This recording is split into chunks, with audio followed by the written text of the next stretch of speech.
Tahukah kamu, setelah Indonesia merdeka pada 17 Agustus 1945, bangsa kita bertekad membangun pemerintahan yang benar-benar berdasarkan kedaulatan rakyat.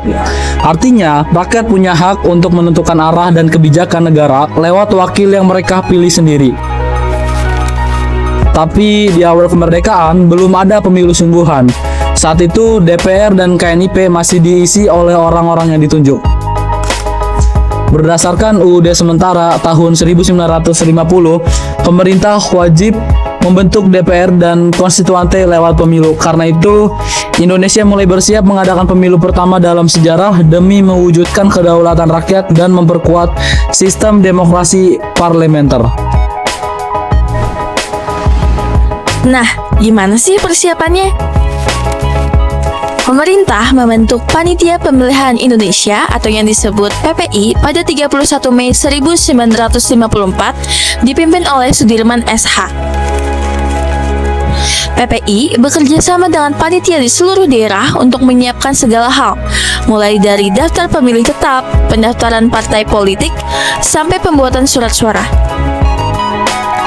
Walaupun saat itu kondisi masih sulit, banyak daerah belum punya listrik dan akses jalan. Semangat bangsa untuk menyelenggarakan pemilu sangat luar biasa. Semua dilakukan dengan tekad kuat karena ini dianggap sebagai tugas sejarah untuk masa depan bangsa. Kapan sih pemilu itu dilaksanakan? Pemilu dilakukan dalam 2 tahap besar. Tahap pertama pada 29 September 1955 untuk memilih anggota DPR. Dan tahap kedua pada 15 Desember 1955 untuk memilih anggota konstituante. Serunya lagi, jumlah pesertanya luar biasa banyak. Ada 118 partai dan organisasi untuk pemilu DPR, serta 172 partai untuk pemilu konstituante. Tapi dari sekian banyak, hanya beberapa yang unggul, yaitu seperti PNI, Musyumi, NU, PKI, dan PSII. Kamu tahu nggak? Jumlah pemilihan yang terdaftar waktu itu mencapai 39 juta orang dari total penduduk sekitar 80 juta jiwa. Syaratnya sederhana, berusia minimal 18 tahun atau sudah menikah. Pemilihan dilakukan secara langsung, umum, bebas, dan rahasia. Di daerah terkecil, surat suara bahkan dibawa pakai perahu, kuda, atau dipikul dengan berjalan kaki.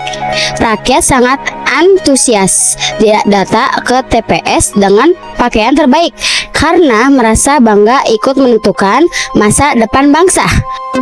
Oh iya, surat suara pun bergambar lambang partai supaya masyarakat yang belum bisa membaca tetap bisa memilih dengan benar. Penghitungan suara selesai pada awal tahun 1956. Hasilnya menunjukkan adanya 4 kekuatan politik utama. Pertama ada PNI, kedua Masyumi, ketiga NU, dan yang keempat PKI. Komposisi DPR hasil pemilu 1955 terdiri dari 272 anggota, sedangkan konstituante memiliki 520 anggota. Konstituante bertugas menyusun undang-undang dasar yang baru untuk menggantikan undang-undang sementara 1950. Tahukah kamu kalau pemilu 1955 dianggap sebagai pemilu paling demokratis di awal sejarah Indonesia?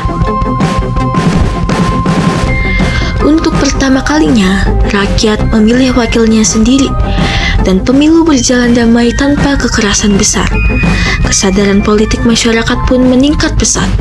Tapi, karena banyaknya partai politik, pemerintahan jadi sering berganti dan konstituante gagal menyusun undang-undang dasar baru. Akhirnya, Presiden Soekarno mengeluarkan dekret 5 Juli 1959 yang mengembalikan Undang-Undang Dasar 1945. Walau begitu, pemilu 1955 tetap menjadi simbol kedaulatan rakyat dan tonggak sejarah demokrasi Indonesia. Jadi, yuk kita hargai hak pilih kita, karena dari sinilah semangat demokrasi itu dimulai.